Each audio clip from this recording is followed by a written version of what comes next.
New Thought Media Network. We are a global broadcast network of positive music, media, and entertainment, inspiring humanity's evolution along the journey of enlightenment and creating a world of love, peace, empowerment, and prosperity for all. New Thought Media Network. Positively inspiring.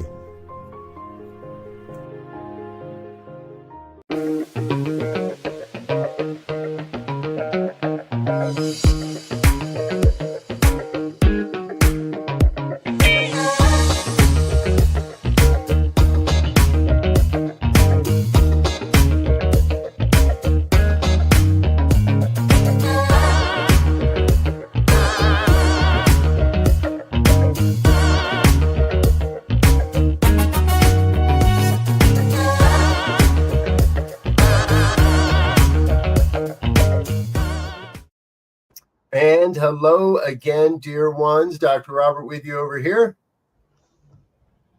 Rev Z right here. And Kathianne Lewis from Seattle. And this is New Thought Today for today, October 14th, 2025. Our special guest is Reverend Dr. Kathianne Lewis out of Seattle, and a luminary in the New Thought movement with the Center for Spiritual Living Seattle. So, Dr. Kathianne, welcome aboard.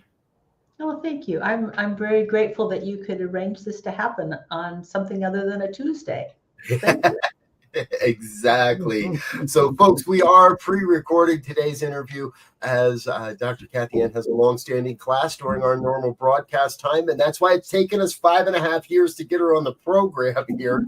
So we finally broke it down and said, yeah, all right, we'll pre-record some stuff. We're so grateful you're able to be with us today.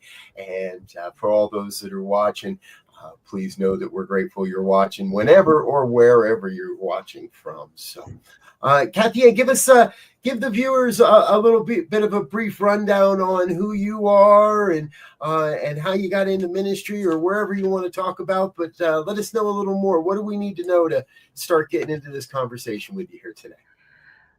Well, I think it's interesting that people would call me a luminary. I've been hiding out in Seattle in this corner of the world for so long. People even know my name. That's kind of interesting. But I have been a minister for 41 years. And I spent 4 years in Salt Lake City, which was perfect because I had been a Mormon at one time. So I knew the speak. I knew what they were most afraid of, which is that their mothers would know that they were going to a church other than the Mormon church. So people in my congregation on Mother's Day didn't attend much. So it's because they were all going to their mother's church on that Sunday.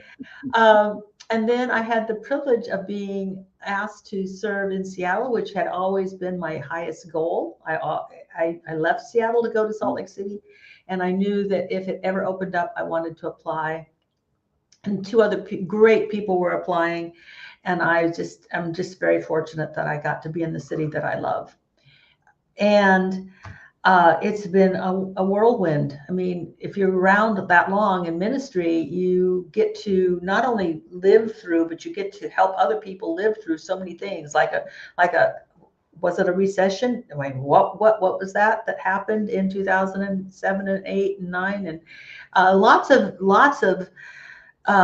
the .com drop, and Seattle's a .com city. I mean, just going through so many things, and then the pandemic, and then, oh, wow, what a lot of fun. What a lot of fun.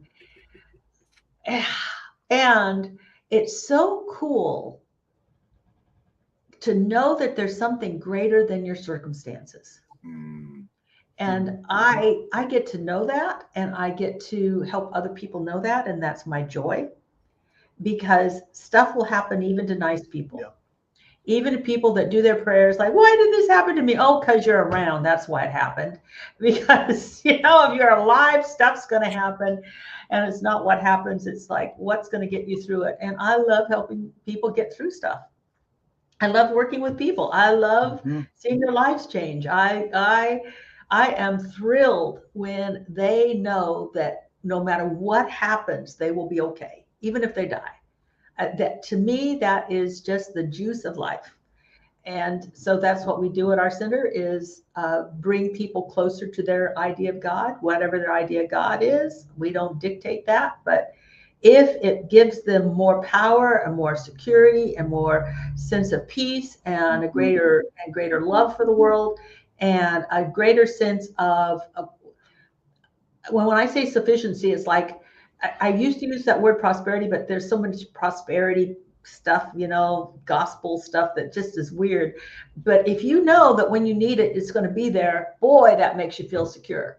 So I love seeing people gain that consciousness. And by gaining that consciousness, then they open up to life. Because if we're always scurrying around to make it to make things work, then our effort is into making things work instead of becoming creative and expressive and enjoying and contributing. So it's hard to contribute when you're in struggle. So that's my story. That's my ministry. That's what I've been doing for 41 years. Yay. And people sometimes ask me if I'm going to retire or not. I don't know what I do. My husband's already told me that he doesn't really want me preaching to him. So I think to stay married, I need to keep working. Oh, and the horses. I have horses and they don't really want to hear it either. So I'm all about having the best life I can have and helping other people do the same. That's my ministry in a nutshell. And Seattle is doing well. Having gone through a whole lot of shifts and changes, but we're doing well. I mean, I'm not just well. Well can mean a lot of things like okay. No, we're not doing okay. We're doing outstanding.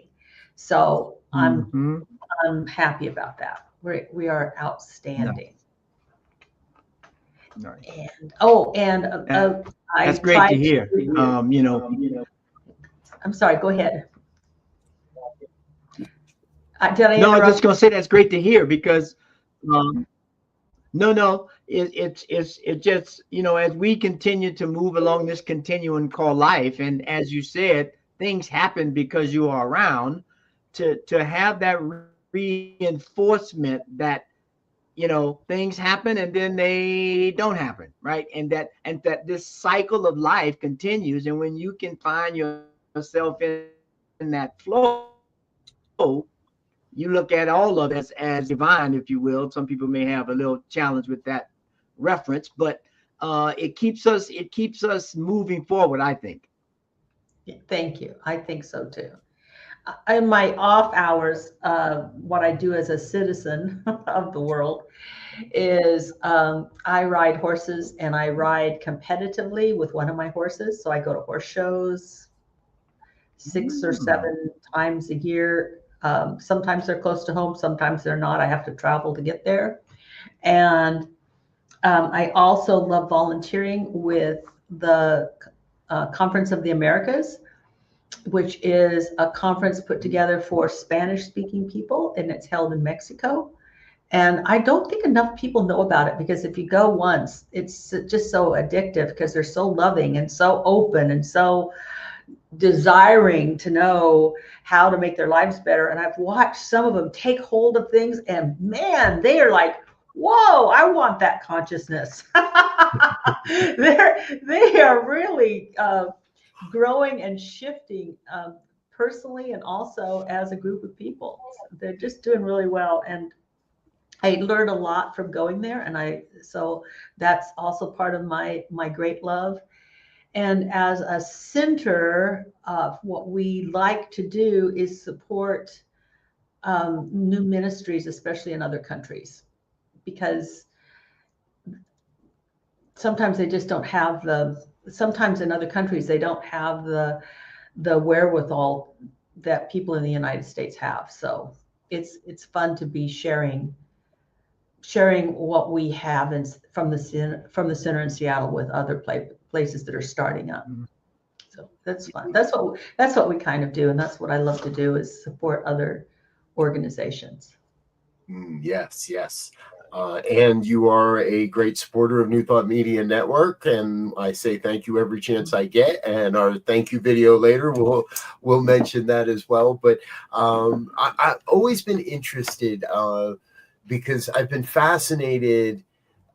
Again, to me, you're a luminary. I came up in this philosophy in Salt Lake City, and in Salt Lake City, I did not know. And there was always the stories of Kathianne back in the Western bar, and the peanut shells were still stuck to the floor on Sunday mornings, and all the old stories that we would hear.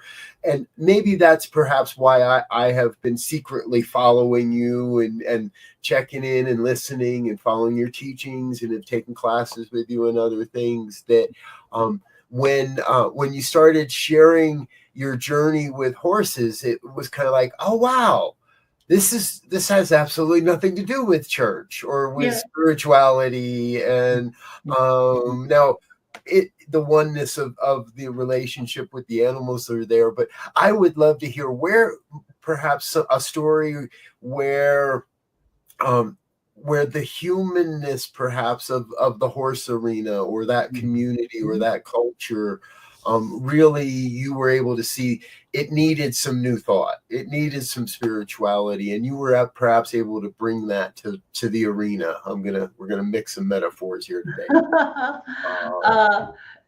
Well, first of all, with the horse, it is a spiritual practice because you have to be present.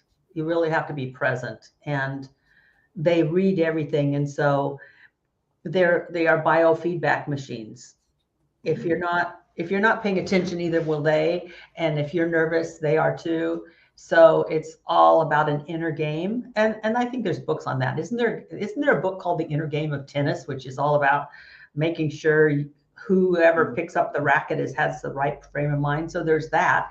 And then I was a little hesitant to let people know I was a minister, and then especially a New Thought minister, because cowboy folks can be, what can I say, very conservative. and every horse show begins with playing the national anthem, and you better take your hat off, and because you wear hats, you got to wear a hat. It's just hard on the hair. Can I just say hat hair is just the worst thing? But anyway, you got to take your hat off, and then everybody sees your hat hair if they're looking. And then they always do a prayer, and they do it in Jesus's name. And I just know that Jesus just smiles and says, Buddha would work too. But anyway, you just keep it to yourself. But what's interesting is that now that I've got more and more friends from the horse circuit, and I am who I am on Facebook, a lot of people are responding with likes. And one woman who is a real semi-famous, well, I'd say a famous trainer in my area, says that I'm now her hero because I'm willing to say what she was afraid to. So just on the more liberal, can't we all just love each other and get along side of things? So I guess I think I'm taking my two loves and my two passions and putting them together, because I love animals, and I love learning, and I love horses. And then to be openly, I mean, this is really like coming out of the closet. To be a spiritual person that's not religious is not the mainstream way of doing the horse culture. So it's really fun. I'm really enjoying putting the two things together.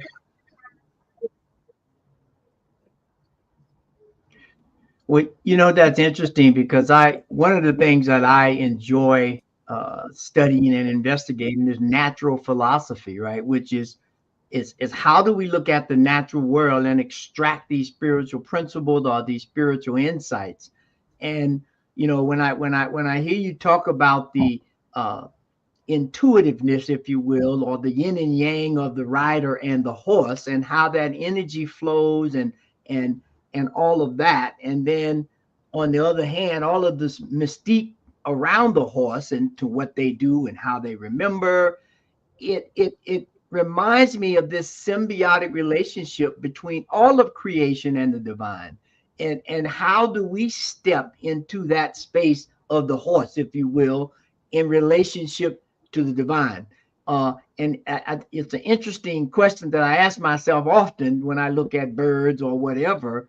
And how do I put myself in alignment and in the right relationship to be exactly what I was created to be without question?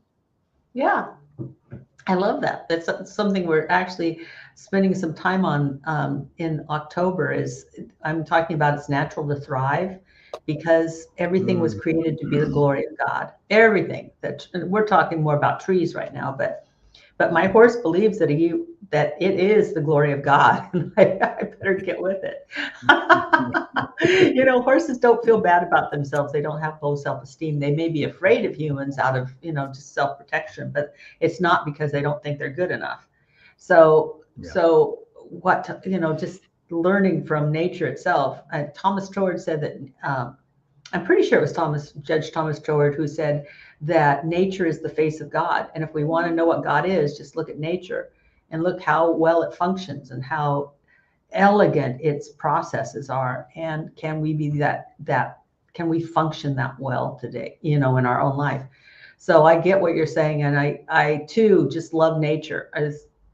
And I get to, of course, people don't need to have a horse. They can have a cat. Really, what a cat can change. Teach you. My goodness, what a cat can teach you.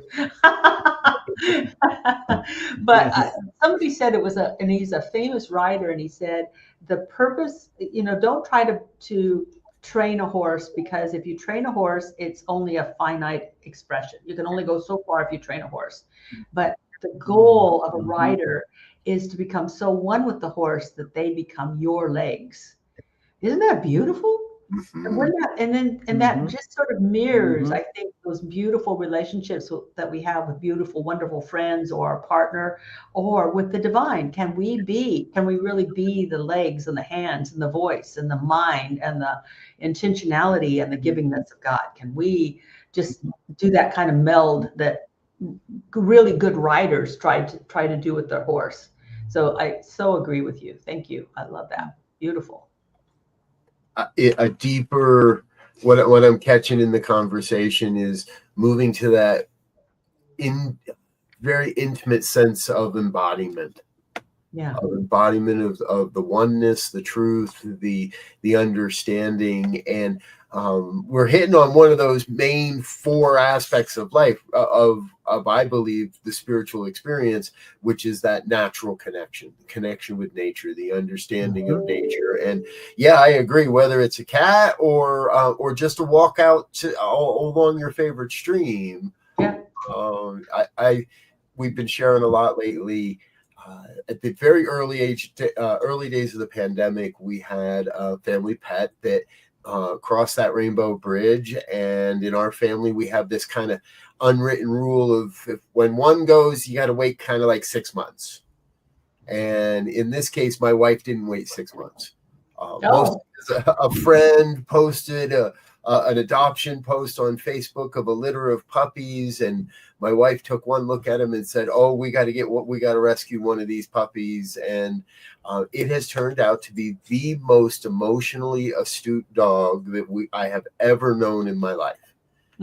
And if somebody in the house is upset, she's there to comfort. If somebody needs some an interruption in their behavior, she's there to be a part of it. And my wife and I, we've changed our morning shared spiritual practice routine a bit, where we now sit more face to face and hands to hand more often than we have for a while. And now the dog wants to get involved with that. She's got to be between us as we're doing our morning shared practice and prayer together and such. And it's such a great adventure to see when I first got into this, I remember my first teacher saying, consciousness is always evolving. Students are coming in today with a greater degree of understanding than students from years past. And it feels the same now with our our furry creatures and our animal companions, that more and more have a greater degree of understanding or consciousness, if you will, around all these things. And that brings us up too. When we can see it, and we can see it in our surroundings, we're better able to share that with other people and other friends. I think it was you where I first heard, if you're going to be a minister, you better really be able to love people. And because this is about, so all of these stories we share remind me, how do I get to do this and be like this with people, with members, with, whether it's on the street or at a horse show or just hanging out at a spiritual conference. Yeah, I get it. Yeah. And you know, I think Kathianne brought it up earlier about that feeling tone, if you will, that you know, we hear a lot about the feel, right? And the feel itself, this energetic field, as I like to call it, is always raising its amplitude and increasing its vibrational frequency, so that if you're anywhere in the vicinity of that and you're resonating with that, you'll collapse into it. And so when I think about the animals don't have any blockage, because the field is up now for connection and resolution and all these things that we know are naturally needed for the harmony and the diversity of life. And so those things that are closer to that resonance find it right away. Then those that have a little more free will, I won't call any names, we can buck that stream if you want, and it takes a little more for us to find that resonant tone.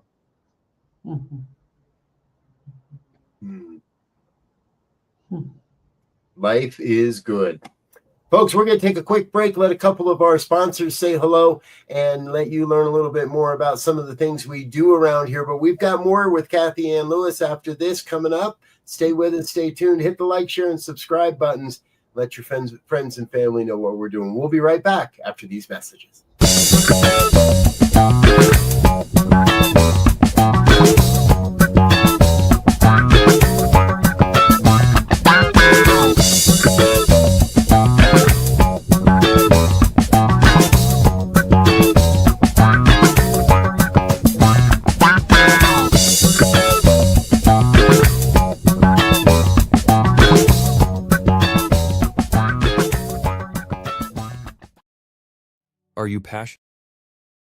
Are you passionate about media, storytelling, and making a difference? Welcome to New Thought Media Network, where your voice matters. We amplify diverse voices and share impactful stories. Join us in our mission. We are a nonprofit organization dedicated to creativity and community, looking for enthusiastic volunteers who want to be part of something bigger, learn, grow, and collaborate in various aspects of media production. Incredible support and camaraderie await you here. Your contributions will help us create powerful content that resonates with audiences and drives social change. Ready to make a difference? Visit our website www.ntmedia.org to learn more about volunteer opportunities and how you can get involved.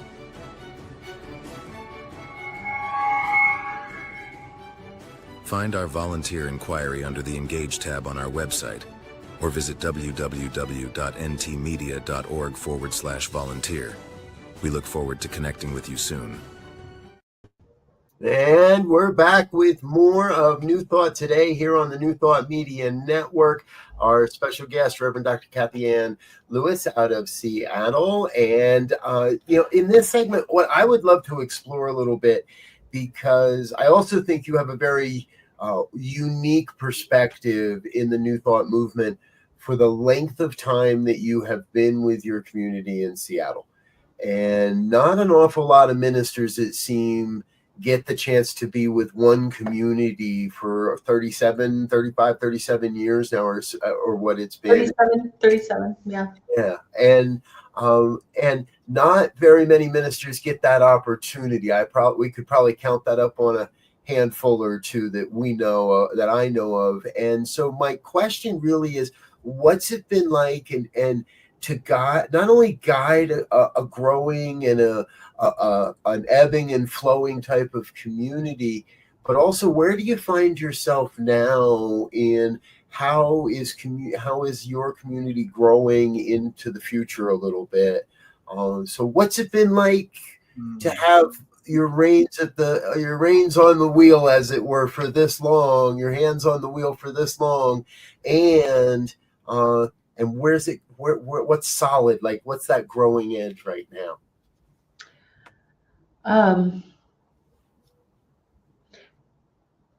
It's nice that I've had one focus. I mean, there's lots of things that have come and gone, like my interests and the color of my hair and things like that. There's been lots of change. I'm glad that I just don't, if I'm going to do ministry, why would I change where? I mean, that's kind of my thought. It's like, why would I change where I'm doing it? Especially if I like the region that I'm in. So it didn't occur once I knew, since I love Seattle so much, once I landed in Seattle, there was no intention to go anywhere else. And I could certainly have retired like even 5 years ago, I guess, and everybody would have understood. No, I guess I could have retired 10 years ago and everybody would have understood. In fact, that people keep expecting me to retire, but I like what I'm doing. I think it makes a difference that you really like what you're doing. And there's some satisfaction in seeing results of what you're doing. And for me, the results are seeing people change for the better, that they would consider they're changing for the better. I do believe that we're having to reestablish community because during the pandemic, people went into isolation mode and kind of got used to isolation mode. And so we're having to rebuild, like we used to have lots and lots of volunteers. Now we're having to rebuild our volunteer base because a lot of people, even when you could come back, were afraid to come back. And now people are coming back, but they've gotten out of the habit of being a part of something. There's still I love the message and the show and the music and all that kind of stuff. But to actually get them involved is something that I'm talking about. I talked about last Sunday that I'm using the metaphor that came from a Buddhist monk, and I forgot his name at this moment, but what he said is that the next Buddha will not come back as an individual, but a community, and that a community that strives to understand each other and practices kindness and mindfulness. And I thought that's us. That's the heart of spirit coming back as a group of people. And I invited people to join that, to not just enjoy the message, but to participate and to put down roots here. And we're also having to reestablish roots because we as a center have moved two times, and then the pandemic, we moved from a location by the university, and then we moved into a temporary place while we were looking for a new home. And then we also had to not only look for a new home, we also got to rehab the home so it was up to our standards. And so while that was happening, we were at a temporary place. And so with every move, we lost people. I mean, like, people are just now coming back from the first move 4 years ago. Kind of crazy. And what's so funny is that when we moved to the temporary place, it was only a mile down the road and we lost people. It's just like people can get so set on their location and their seat and the way I do things that if you shift, they're like, well, I'm not going to do it. It's very odd. In fact, actually, there was a study done. There was a study done that really, really, really conservative churches that are just like so mainstream. This is the message. This is Jesus. This is the way it is. Very patriarchal. Women have their place. Better tithe. They are very creative with the way they give their message. They get very creative, like light shows and different kinds of music and theater, and very different. But churches that have more of a liberal interpretation of scripture, and that could be from any denomination, but it's a liberal church, they don't change the way they do it much. So both the very conservative churches and the liberal churches have something they stick with. They either stick with the dogma or they stick with the method. And I think that our particular church, Center for Spiritual Living in Seattle, and we actually call ourselves a center and not a church, we are very loose in our interpretation of everything. You know, of the Bible and Ernest Holmes, and you know, like we are always examining things and trying to say it in a new way. But boy, people don't like change. They didn't like moving down 1 mile to a really beautiful place. They want their seats the way they are. They want it the way it is. They don't want to change the ending song. We are funny people. So that is a long story to say, when people got used to just in the pandemic, not a lot of social interaction, they kind of want to stay that way. They kind of liked, I just show up and get the message and give you some money and leave. And now I'm actually putting a lot of emphasis on community. The studies are in. Communities help you live longer, live healthier, and be happier. It's scientifically proven. So don't get half of the meal when you can get the full meal deal by not only showing up, but also participating.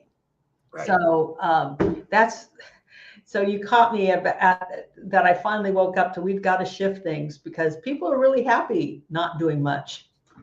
It's not that they don't contribute, but they weren't doing much. I mean, people will watch this and go, I do something, but the percentage of people in our community that participate has dropped. And now my focus is on bringing it back up. I hope that talks about what I see as our future. It's really getting people involved, lots and lots of people involved. Yeah, it's interesting because it brings to mind a question that I often ask in terms of when we look at New Thought communities now, how do we cultivate or recultivate a resilience, and using that word in the context of things not being the way they were, for lack of a better term, and then throwing in this whole idea of how do we be more adaptive. And then one of the big things on the horizon is this sacred activism that a lot of people are having conversations about, which is a little bit out of the conventional wheelhouse of New Thought. So I would love to hear your thoughts on that, because I think it's powerful question and something that's needed.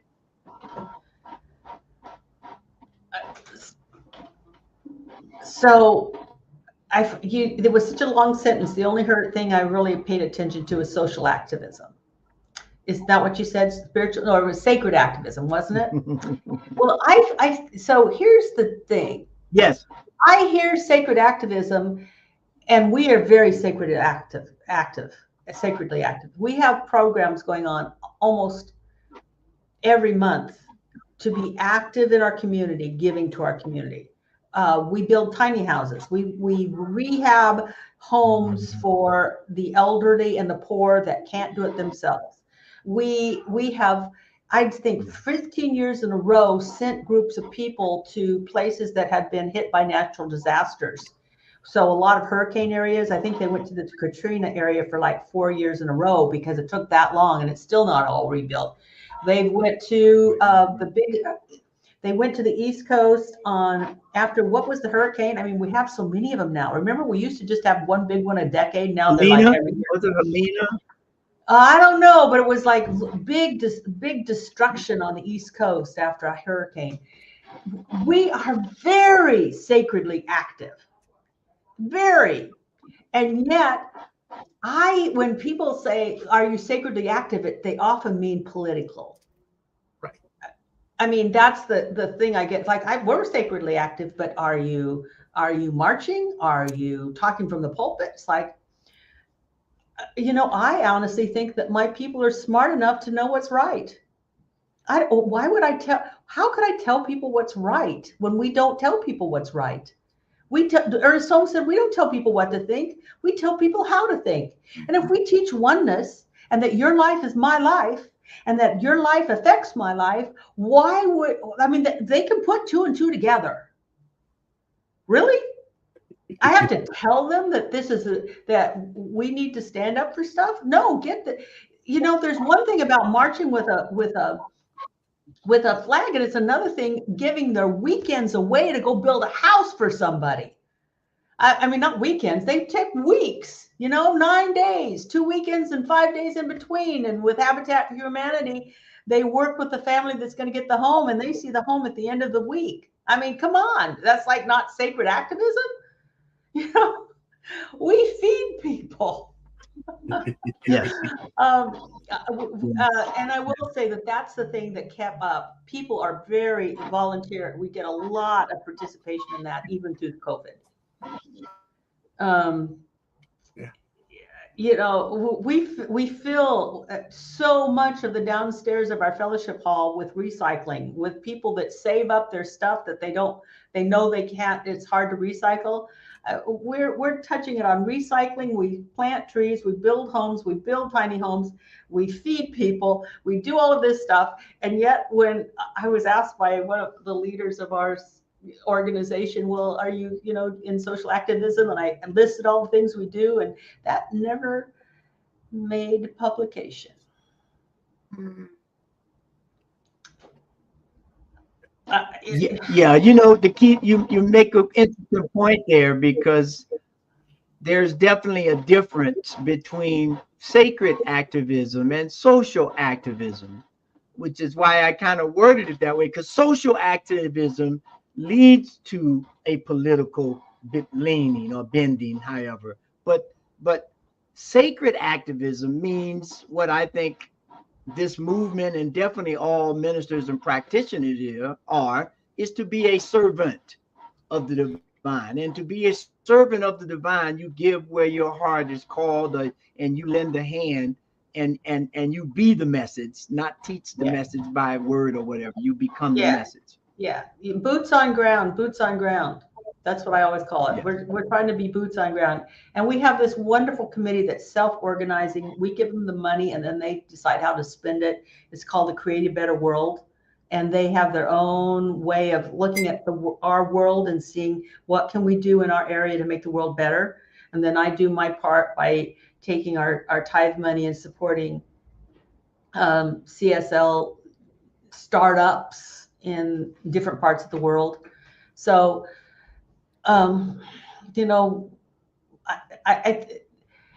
sacred activism, it's almost like it sounds like a different thing rather than an overflow of our understanding that as we give, we shall receive. Because it's at the overflow of understanding, we're all in this together. Yep. And your sinner's my sinner, and my sinner's your sinner. I really love this conversation, because I agree. I think far too many people, they hear sacred activism and they think social activism.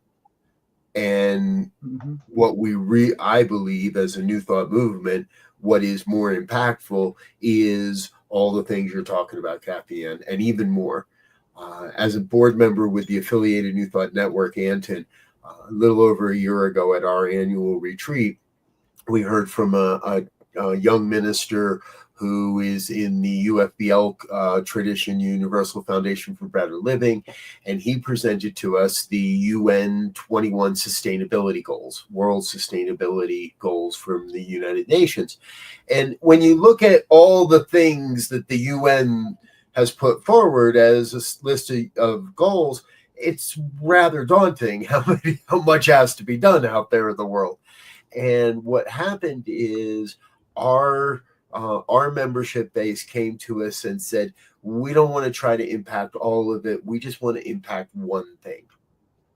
And so leadership took it and created a resource and a poll, and started talking to people and started polling our membership. And invariably, through it all, what emerged was that our heart, the consciousness of this organization is most closely aligned with maintaining food security, with supporting food security. And so we've adopted that as the goal, the socially active place where we want to be, and starting now to look at how do we change where our fundraising is currently, or how do we readjust that? Where can we begin to initiate community active events around our retreat, around our individual centers, around our individual communities, to come into alignment with that. And it doesn't mean we can't do the other things as well, but it means that is our primary focus. And does the event, does the experience we want to put forward, does the place we want to give move that goal forward in some measurable way? I get it. And Jesus said, to feed the sheep, and Buddha also said to feed people. And I think it was Ram Dass's guru, when Ram Dass said, "What can we do?" and he said, "Feed people." I mean, maybe, it's really hard to have to feel spiritually elevated if you're hungry. Yeah, very, very true. Kathianne, before we lose sight of time here and run out of time, and our conversation has naturally evolved in this way for me, I would love to hear from you a little bit. Where do you see this movement of New Thought, in light of what's going on in the world, in light of where all the journeys we've traversed? Where can New Thought be the most service oriented, the most, I'm looking for a softer word than impactful, but where are we making a difference as the New Thought movement? What's your vision for our future here? I think if we're going to be impactful, we need to be more powerful. I think sometimes we've watered down our message. I will send it to you, Robert, and then you can send it on. I got a YouTube video of Florence Scovel. I think it was Scovel Shin, and I've read her books, and I thought, ho hum, I've read this stuff before, but listening to her, and just the power, and Ernest Holmes, and just the power and the forcefulness and the absolute trust in an absolute principle. I hear other people, and it just seems that we've watered it down to not offend anybody, to not, I mean, and I'm not, and I have to admit, I haven't listened to a lot of people, so I'm not saying we're all this way. So I honestly, and I'm so out on the fringe that I'm not even sure that I can speak to what's going on with New Thought. But sometimes I've heard certain things, and I've even been told by, I was probably at one of my last conferences where someone at our table, we were supposed to be discussing things, and he said, "Don't talk about miracles because that makes people feel bad if they don't have one." Well, they're never going to have one if they don't introduce the idea that there could be one. I mean, what? I'm an I'm grateful that I'm an old-fashioned religious scientist, because I believe that the law works, and I believe that miracles happen. And I love our community because we talk about them. We go, wow, wasn't that wonderful? And we're kind of like expecting something good to happen. and then we talk about, and I gotta say that this is so secondhand, so I don't even know it. But are we really asking our people to level up? And are we asking our churches and our ministers to level up? Because if we are, we then become the beacon, and then we draw all people to us. So, I don't know where we're going as an organization. All I know is that I want to be this, and some of the ministers that serve at our center are sounding the siren song of spirit, come and be lifted, so that when stuff happens, because stuff will happen, they're grounded and invincible. You know, this will happen to me, but it will not happen to me. It'll happen around me, but not, I don't know if there's a difference. That's like some things are going to happen, but they don't have to happen to me. Like, that's all I can say. And I realize I'm gonna try to make sure that this doesn't, people are calling me. Sorry if that is interrupting. I don't know how to turn my phone off. I'm sorry. Does that help? Is that clear? I'm probably not a good representative for the future of our. But no, I love that.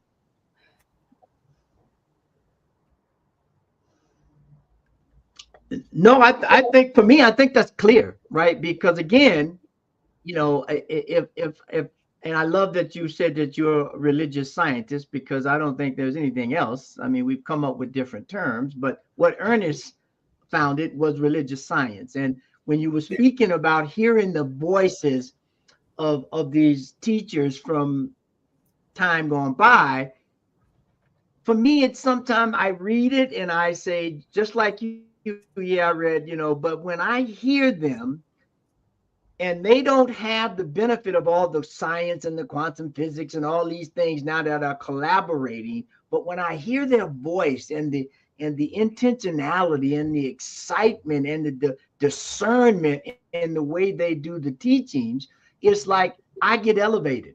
And I think, you know, as we, you know, the saying goes, if you forget the history, your past is going to be very lukewarm. And so I think we have to look at the essence of what the teaching is and then figure out how do we, I don't even want to say augment, how do we extenuate the teachings using the technology and all of the things we have, and not have the technology be the thing itself, but be an amplifier of the thing itself, if that makes sense. And that's what I heard you said. And I think, you know, given where the youth are and where the society is going, that's what we got to do. Yeah, I agree. Folks, if you're wondering what you stumbled into, this is New Thought Today here on the New Thought Media Network. Our special guest, Reverend Dr. Kathianne Lewis from the Center for Spiritual Living, Seattle. This is I just had Spirit kind of pop a question into my head that I don't know if I've ever asked you, Dr. Kathianne, and that is, to the best of my knowledge, and please do correct me if I'm wrong, but to the best of my knowledge, your community was the first community to kind of take on the moniker of Center for Spiritual Living, that started a new channel, if you will, on the family tree that went from what we were, Church of Religious Science, and really started to bend the consciousness of this movement towards the idea of both centers and spiritual living. And I'd love to know how that evolved for you, where that sparked for you, and what was the returning point where you're like, I got to be more courageous in for the truth than to stay the course of my colleagues and all those that. I don't know that I was that brave. We had a long conversation at our center about trying to explain what religious science was, and most of it was we aren't Scientologists and we aren't Christian Science. And so when you are what you're not, that's the way people were explaining it. It couldn't explain it very well. So we actually had a naming contest at our center, like, well, what should we be called? And for some reason, the Center for Spiritual Living showed up more than once, and then we gave people 3 choices, and the Center for Spiritual Living was like the whole group bought it. Luckily, we had a member who was a copyright attorney, so we copyrighted as well as we named ourselves. And so the other organizations had to pay us. And so we don't have to use the same logo that the Centers for Spiritual Living do, because we are the original owner. And then right, we share the copyright for that name with what was then RSI and what was then United. Right. Yep. And it basically came out of our congregation saying, how do we explain who we are? And it's like, okay, well, then you come up with a name. It wasn't me coming this, I'm going to be different, I'm going to name this. It's like, okay, well, that's what the congregation wants, let's go with it. And group mind can be very, very intelligent. Yeah, exactly. And that was before all the requirements that said you had to be this or that. It was during the time when that creativity was embraced and really embraced. So, all right, folks, we're going to take another quick spot, chance to say thank you to, again, some of our organizational sponsors and individual donors. We're going to be right back after these messages. Don't go away. We've got more with Reverend Dr. Kathianne Lewis, myself, and Reverend Elzia on New Thought Today. We'll be right back.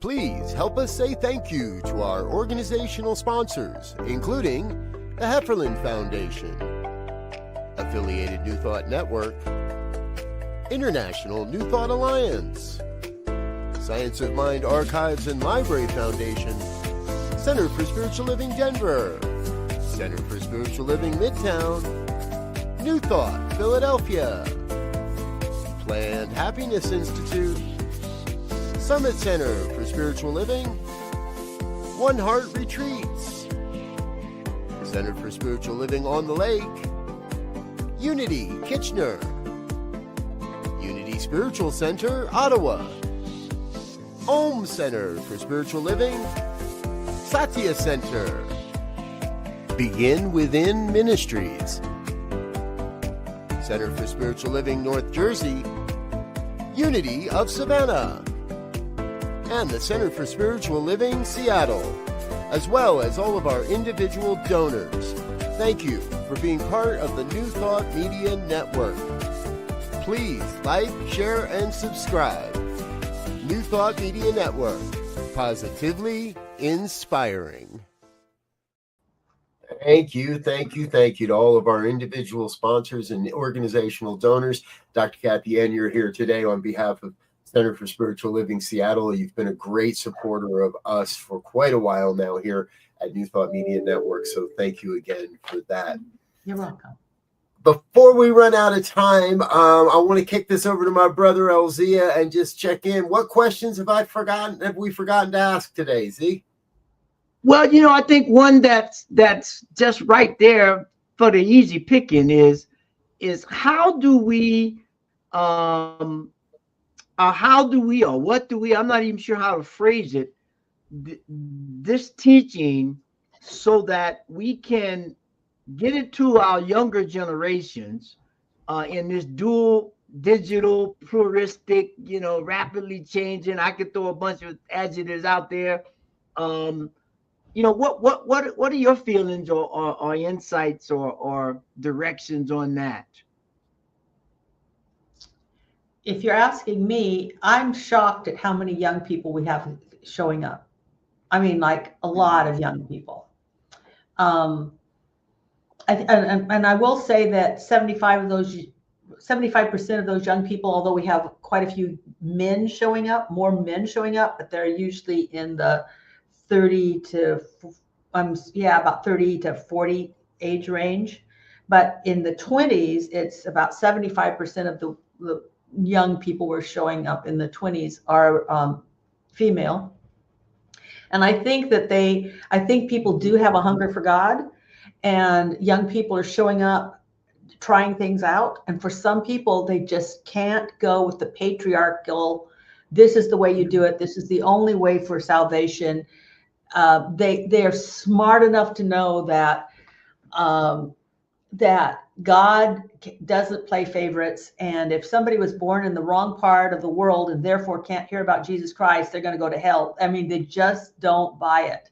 And I think we just keep saying what's true. And I think there's a whole generation of people looking for something because they left what they were, raised with. And we are a fabulous alternative. I don't know how they're finding us. Oh, well, actually, I do know. They're Googling spirituality.